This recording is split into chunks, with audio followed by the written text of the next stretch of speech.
Divine Rising New Earth, welcome or welcome back to the show broadcasting the frequency of the new earth now. I'm Calista and this is my co-host Anneka. And we are so excited to have you here today for another episode. Really fun, exciting topic that I'm excited for, and Anneka will fill you in on what that is. Okay, so today we are going to be discussing hot topics in the realm of spirituality, philosophy, personal growth, healing, personal and collective ascension, everything that we talk about. And we love to discuss things and really get into the nitty gritty of the different nuances of truths in all of these realms of thought, because in the grand scheme of things, there are so many different truths out there, because truth is sort of relative in this realm. And there are certain things that I think that we really resonate with around certain topics that aren't necessarily talked about or discussed as often. We don't hear it as much, but we personally talk about it a lot, and we kind of want to get into those around a lot of the common things that come up when you're on this journey of expanding your consciousness. So we definitely want to preface by saying that there is space for any truths that we speak in reference to these topics and yours at the same time, because none of these truths really are even necessarily opposing, even though they might seem like they are if you're looking at it from a more limited perspective.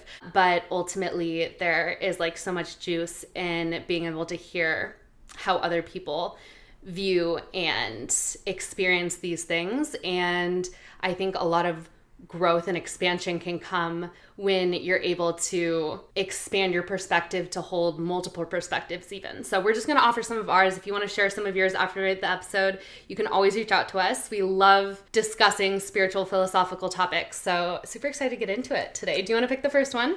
Yes, I think it's amazing that kind of spirituality, new age, healing, and manifestation is so trendy. And there's so many really advanced spiritual teachers that have lived before our time and in our time. And Anneka and I don't claim to be that, but we also have been studying and practicing these things for years. And it's fun to see on social media it becoming a topic of everyone's conversation. And I think there's some common misconceptions and kind of common disagreements of schools of thought that maybe this episode would be helpful in clarifying some misunderstandings or integrating with nuance some perspectives that might on the surface seem to be opposing or mutually exclusive. Yeah. So we have some questions that are designed to spark lively conversation. So we will take turns picking them from this big list. We have a big list. And sharing our perspectives. Yes. So, does astrology truly influence our lives, or is it more of a psychological framework? So, I think this is kind of that question of, do you believe in astrology? When people say, what's your sign? It's oh, I don't believe in that. If you've ever had that conversation.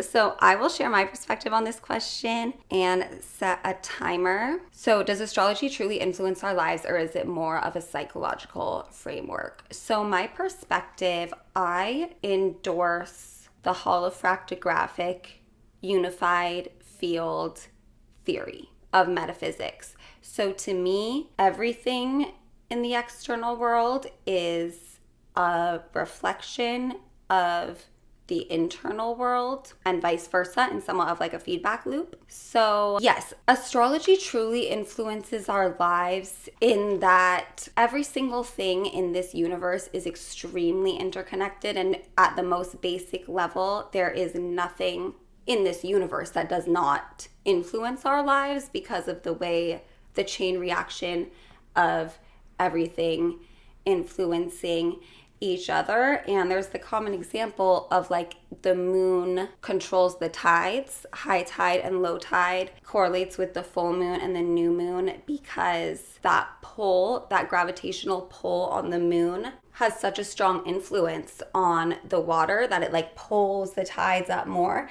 And so everyone will say, humans are 70% water. So if the moon has such a strong influence on water, then how would it not impact us? And the way I think it works is like the birth chart, the astrological birth chart, is kind of like a mirror reflection of this holographic unified field, where it's like if the mirror on my vanity is like where I see the reflection of my face, then this beautiful mirror in the night sky is where I see the reflection of my incarnation, my life path, and those things that make me, not only different from others, but different from other carnations that my soul has experienced. And when I incarnated here, that's why where the stars were reflects that, and that just like fits into my picture of reality. I love it. Beautiful. Yeah, we also didn't tell you guys, we're setting a 2-minute, 22-second timer for each of us. So we're kind of playing a game here. We're just saying what can be said in that realm of time. Okay, so yes, I completely agree. I think that if you don't believe in astrology, you haven't learned enough about it, because if you go even like knee deep, you can see the like incredible truth and the reflection that these energies of the planetary bodies offer us. And essentially what it is that all of these planets and all of these stars that are in the sky are extremely, extremely powerful. Like, we live in an electromagnetic universe. Everything is electromagnetic energy, and that is why we are being affected by everything that's around us all the time. And so when we're in our mother's womb, the placement of the stars already starts to affect the way that our cells are growing, our neurons are multiplying, and the way that we're forming and becoming who we are. And then also the moment that like we pop out of the womb, we get this imprint. And it's not just by chance, like, oh, I was born 2 minutes earlier, I would have had this, but then I ended up having that by accident. It's like, it's all very planned. Like, you popped out 2 minutes earlier because you were meant to have this electromagnetic imprint. But each of the celestial bodies are like, they're advanced celestial beings. Jupiter, Mercury, Pluto, all the fixed stars, everything. And they have a frequency, they have a consciousness, and they have profound lessons and gifts that they offer us. And I think it's just kind of a next level of personal evolution when you start to learn about them and tap into them and expedite your receiving of these gifts, your offering of the gifts, they flow through you, and like you're working with them to learn these lessons. And it just allows you to move a little bit more quickly on your evolutionary path. So I believe it's a very, very real tool that we can all tap into. And that doesn't mean that everybody is going to want to. Like, if you're not drawn to it, that's totally fine, but it is still very legitimate. And if you did look into it and you actually like tested it with people you know, with yourself, it offers so much wisdom, especially for somebody who's already into personal development, psychology, philosophy. It's like this whole other cosmic layer, because I kind of have this thought that like everybody's going to get on the spiritual path eventually. It's like the whole idea that all rivers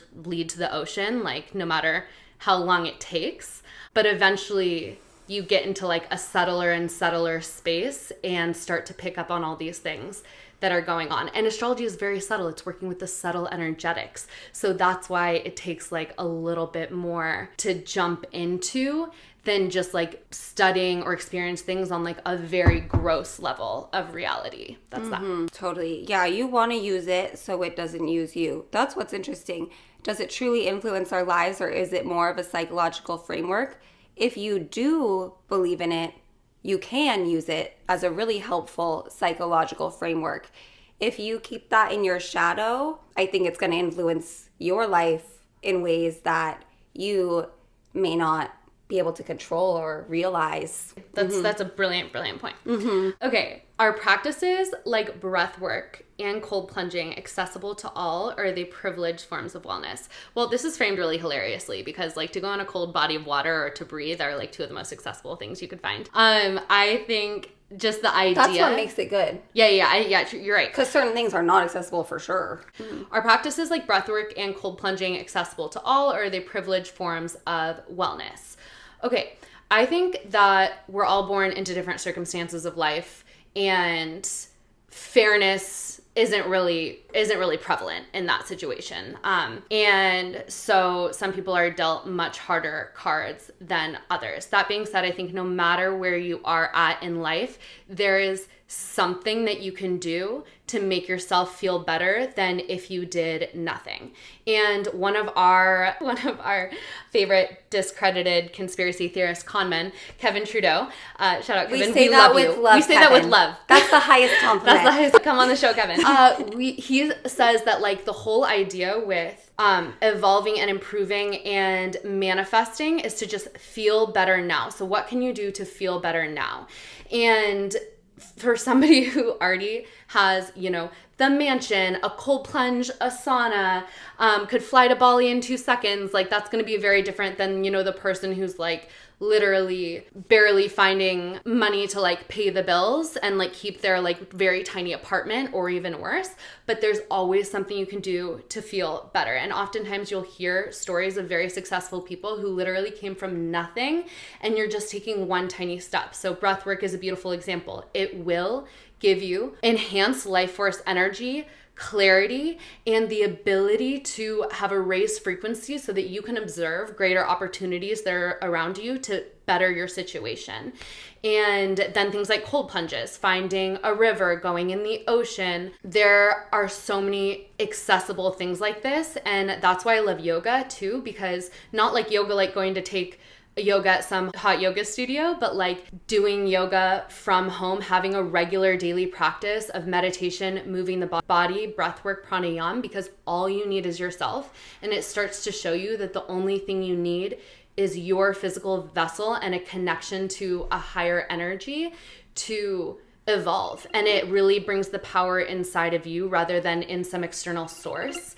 And then there's no room to have an excuse of why you can't feel better, do better, and move to a different space. Because all you need to do is get to that tiny next space, and then there will be a next space. It's like not worrying about how to get from here all the way over there. Okay, do you want me to rephrase the question too? Sure. Okay. Little reminder. Okay. Or you can read it if you want. So are practices like breathwork and cold plunging accessible to all, or are they privileged forms of wellness? Okay, I think this is a really good question. I think that the concept of privilege is a hot topic in itself and has almost gained a negative connotation when a privilege is a good thing. And a privilege comes in many forms. And there's a perspective that people can be too defensive to acknowledge their privilege because they don't want to take accountability for harm that they've caused. And that's a very real and different conversation. And that aside, I think there's also a less talked about group of people who feel too guilty to embrace the privileges and receive the benefits of those in even non-harmful and beneficial and mutually beneficial and collectively expansive and healing ways. So yes, it is a privilege that I'm extremely grateful to have the awareness, the free awareness that anyone can have and share of these practices. And I think that's one of my greatest privileges in this lifetime. I also have countless economic privileges, so on and so forth. Those aren't the ones that someone needs to take advantage of things like breathwork and cold plunges. It's the privilege of access to information that is ancient and could be more widely known.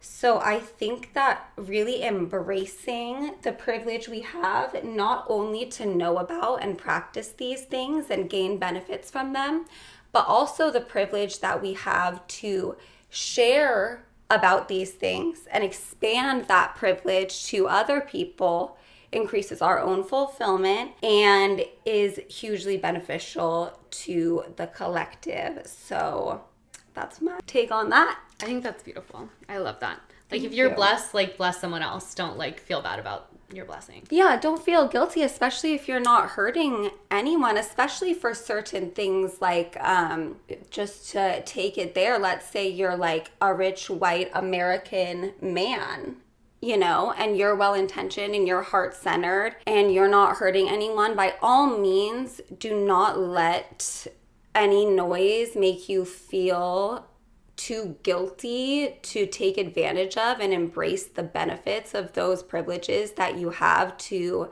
spread these messages. I was just watching on Joe Rogan, like, this tech CEO bringing light to certain elements of corruption, that if this rich white guy who's like respected and it's in his own self-interest and he has resources to protect himself to expose this, like, no one could, because it would be too dangerous. So I'm glad that guy has the privileges he does and is embracing them to expand them. And if I were to judge and demonize that, then I think that would be I don't think it would be helpful. It's true.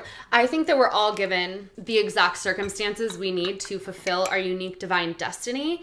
And the problem is generally when we're like not in connection to our soul and intending to carry out that mission that is both a benefit to ourselves and benefit to all beings, that like that's where the problem comes in, but it's not inherently the privilege, which is actually like a neutral thing, just like money is like a neutral thing, or like there are a variety of things in life that are neutral, but it's like the core of it is staying connected. Your greatest weakness can be your greatest strength. Like, I forget who was saying this, but there's those people who can be born at such a disadvantage, and then there are people who, it is kind of comedic, but people who are like, oh, I wish that I could have been born into like, you know, this struggling household with all these obstacles to overcome, because that's what gives someone, that's what makes the greats, you know what I mean? And it's like, you want to take what you have and use it to advantage. You want to either say,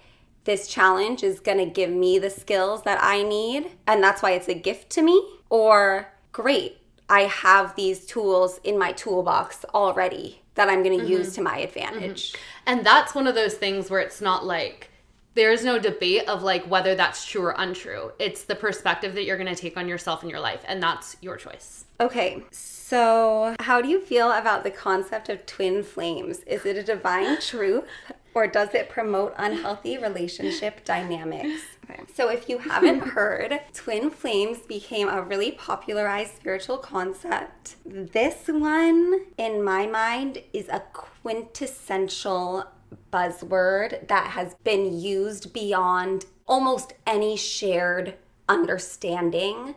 One person can be talking about twin flames and another person can be like, that person is completely wrong.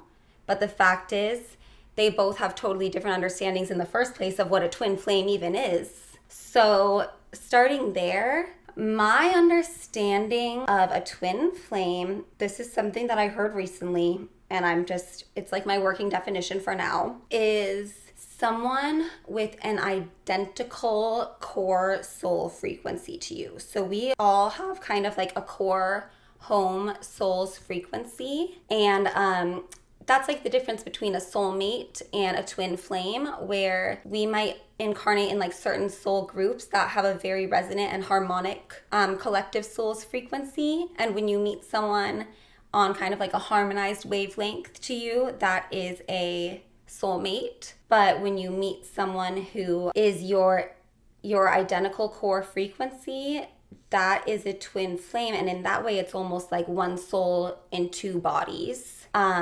because you're just both two different incarnations and manifestations and embodiments of this one core frequency. People will take, I think, soulmate, twin flame, and conflate all of this. Like, on that view I just described, you could of course have many soulmates. And even, I know twin is like two, but I don't see anything on that view that precludes there being even more than one twin flame, if more than one person has the same core soul's frequency. But the idea is, it kind of is like almost like your other half. Wow, I only really set up the background and my timer went off. But just to sum it up, without even going into it, I think a lot of people conflate twin flame. Let's say you meet someone and they really are your twin flame. That's not the same thing as your love match that you're meant to be with for your life. So I think a lot of people make that confusion. And then I think a lot of people also, and this is something that happens a lot, confuse really intense connection and feelings of attachment to someone that could be predestined and pre-contracted for various reasons with that being their twin flame, that being their destined one true love soulmate, and using that concept as a little mental mechanism that their ego attaches to basically make excuses for staying in a harmful dynamic that they're addicted to when it's actually has like nothing to do with reality at all. How do you feel about the concept of twin flames? Is it a divine truth or does it promote unhealthy relationship dynamics? So for me, it's like it could be the former, and let's say it is the former. I think it is definitely very much the latter as for sure at this time. Mm-hmm. Okay, so that was my answer. Both. I do think it is a divine truth, and I also think that people use it to propagate unhealthy relationship dynamics. Personally, I think that nobody even needs to think about it or try to attach to that concept unless it becomes like very, very prevalent and very, very real in their life in a way that the term and information around it is helping them to evolve and grow and be their best self and serve their dharma on this planet, serve their divine destiny. Because if it's something that is deterring you from being your best, from growing, from healing, from expanding, from serving other people, from serving yourself, from serving that other person in their highest, which is also, showing up as your highest. That's like a reflection. That's how you can tell. Then I believe that then there's like no point in even thinking about it. I think the term twin flame, it does mean that soul that's like split in two, and not everybody is meant to meet their twin flame in this lifetime. I remember the first time I ever watched this, it's the longest near-death experience like that's ever been recorded, essentially. And this person talks about coming out of their body and astral traveling, basically like traveling to all these other planets and like in the cosmos, basically meeting what they describe as this energy of their twin flame. They don't even use the word twin flame, but the way he describes it was like his other half, and they're coming together, and she was off doing all this other work while he was having this lifetime, and then they're coming together, and then they're going back apart to do all this other work. And so it's like you are always with this energy, just like you're always with source. And I think it is somewhat of a rare occurrence. It's probably going to increase in occurrence actually as the collective ascension of the planet causes a raise in frequency, because it is supposed to be a very like spiritual experience to come together with your twin flame, heal any final things that are in the way between you and embodying like your ultimate divine frequency, and then serving out a collective like destiny and dharma. But I think that we can't let our ego get attached to it in any way, because if it happens, like that's in the plan and that's going to end up happening. But you don't need to control it. You can't control it. If there's like toxicity going on, and for any reason, like you thinking that that dynamic is like a divine twin flame dynamic and that like causes you to want to stay because of it, like that should never be the case. That concept should just be thrown out the window. And the idea, I think personally, should be like, am I growing? Is this person growing? Am I healing? Is this person healing? Is what we're creating together going to serve a larger purpose? And like those are the things that should be considered. I do very much think it is like a real experience, and some people do share some very real information about it, but I think there is also a lot of misleading information about it. And if you're questioning whether it is or it isn't, just don't even worry about it. Just like toss that to the wayside. I feel like for the people who are really having that genuine experience, they know. And it's like kind of like a without a doubt like absolutely insane experience. And I'm glad there are people out there sharing real information about it, because it probably really does help those people who like need to understand that other people are also having this experience and know how to navigate it. But like, to want to have it just so you can feel like you're having that experience, that is like not going to be healthy. And so I think, just like anything, there's a ton of information out there. I'm glad there's a lot of information out there. And people just have to start to become sovereign enough to be able to like not get led down the rabbit holes that are actually not helpful. That's that. Mm-hmm. Okay. So, and whether it's like helpful or not, it's kind of like all I said before, you know, it's like, are you growing, expanding, evolving? Are you helping other people? Are you showing up as your best self? Like, it's better to just simplify, because ultimately it's like a human term and a way to conceptualize it. It's a little over romanticized, like when you first get into spirituality and your ego loves the new identity of being a spiritual person, and your third eye is open and your chakras are aligned and you are creating a conscious relationship with your twin flame and you're charging your crystals under the full moon. It's like all of those things. There is a lot of truth to all of those things, and all of that is amazing. And it's also just like a lot of people just kind of role play that when 100%. They first learn about the concepts. Yeah. Absolutely. And it's like, to me, and this is like personal, but like, the way to not get too attached to that spiritual ego is to like remember there is a greater energy and source, whatever that is to you, orchestrating all of this.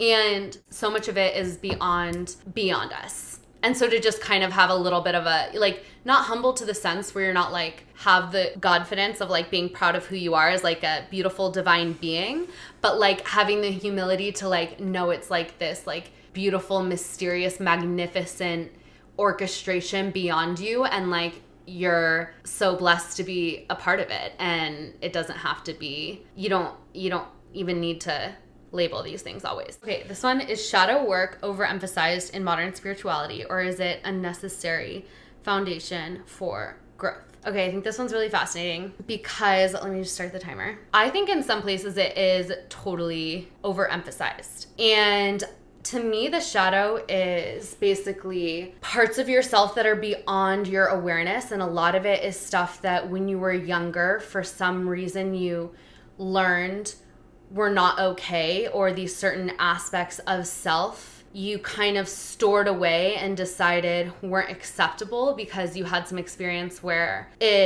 you perceived that it stopped you from receiving love or getting your needs met or being accepted. So then you kind of put that in your shadow and you're like, okay, that's wrong. That's unacceptable. I'm no longer accepting that as a part of myself. And then you'll also tend to judge that in other people. And it kind of causes this fissure because like we are ultimately like all things. We're all kind of everything. And so it starts to cause these separation dynamics first within the self, and then that is then reflected, as this was saying, in the holographic universe, this separation between you and other people, other things in life. And I think overall becoming more integrated and accepting and like within oneself is what allows one to have that compassionate perspective for all of life, which I think is really important in individual ascension and collective ascension, mm-hmm. which are just a mirror of each other. But I think that there are certain practices or ways of going about your spiritual evolution that naturally lead to this. I think it's important to have a heightened awareness that when you're judging something, it is most likely something within. And so it generally always is. So to look within and being like, how do I actually do that? And what do I not accept about myself that I've decided that that's unacceptable externally, and how can I like bring this healing within myself? But I think there are a lot of practices like yoga, which is essentially like the science of union, the union of consciousness, that naturally allows these things to like heal and come to integration within us without us focusing so much of our energy on like, I have a shadow, like there's all this stuff to dive into, there is all this stuff for me to like work out, like I have so many traumas and things that happened that made me this way. Because while if you're doing this in a very like smart and conscious way, I think you can,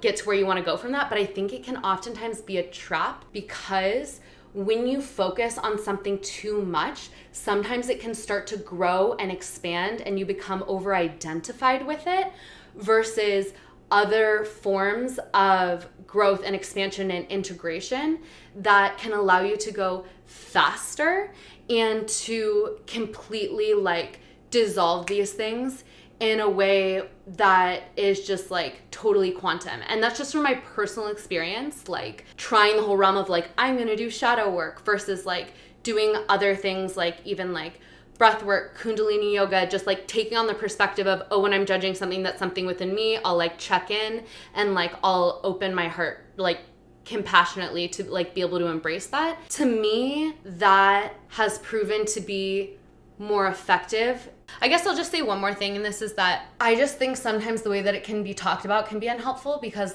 even all here in spiritual communities, people be tell me more about your shadows, or I don't know, just almost kind of getting off on that vibe. Whereas I just like to think of myself as this whole and complete person who's all things, who's allowed to be all things, and not to separate myself in this way, but still be aware that there are things happening beyond my awareness that I want to keep expanding and opening up to, and working with those things as well. I think that what you described in your example of practicing yoga, noticing something come up within you as judgment. Well, that wasn't even the yoga part. Those are separate.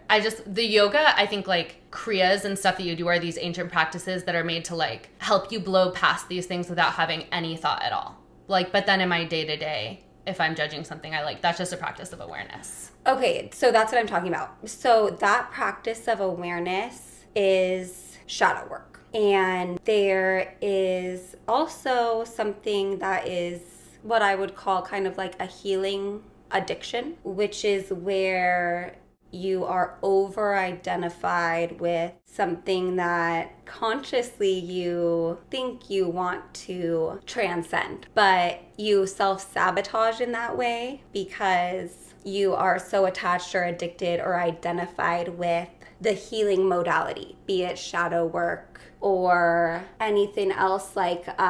There's a transition period from something actually being in your shadow and you not even having the awareness to you having an increased awareness over your own unconscious patterns and naming them and overcoming that resistance. That's a big part of what keeps some of our patterns in our unconscious or in our shadow, is that we have a lot of resistance toward acknowledging that those patterns or emotions are playing out. So when we go from unconsciously playing out one of these patterns, let's say for me, I used to self-abandon because I was so enmeshed with the nervous system of other people in my life. So I didn't even realize I was doing it. When it came into my awareness as a pattern that I was this always over prioritizing other people's needs over my own, it came with the label of people pleasing. And I realized from my shadow to my awareness, wow, I am a major people pleaser, and this is really holding me back. I could have not acknowledged that and it would have still been holding me back in all the same ways. Even if I was too resistant to whatever label I wanted to put on it, if I was too resistant to bring that pattern into my awareness and name it for what it was and acknowledge that it wasn't my preference, it would have still been playing out. It would have still not have been my preference. And so that was so helpful to practice shadow work in that way of looking at what I was hiding from myself that was getting in my own way, naming it, bringing it into the light, and really working with it, not being so afraid of whatever is behind that fear and that protection mechanism. Saying, what am I so afraid of? What are these feelings coming up in my body? when I'm having these impulses that are self-sabotaging. That is like the dark, not always so easy and pretty elements of the shadow work, but that was essential for clearing out these practices. What then happens is your tool can become your crutch. So for me, the label of people pleasing and the awareness of myself as that was so helpful. What you don't want to do is become over identified and say, oh, I realized I'm a people pleaser. That's the type of person I am. Oh, I realized I'm a control freak. Oh, I realized I'm, lazy. I'm clumsy. I'm a slow learner, so on and so forth. All of these things, it's like when we don't even realize we have that belief about ourselves, that's really going to hold us back. When we realize we think that way, that is a very powerful tool that we can use to correct it if we see it that way and we don't see it as a permanent description of who we are.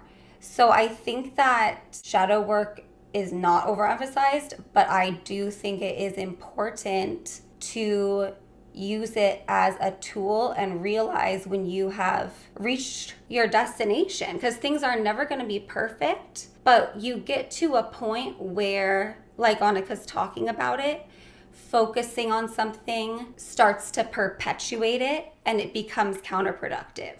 But that point doesn't come until quite a bit after you are willing to admit to yourself that that's there in the first place. That concludes our spiritual hot takes. Until next time. Flourish.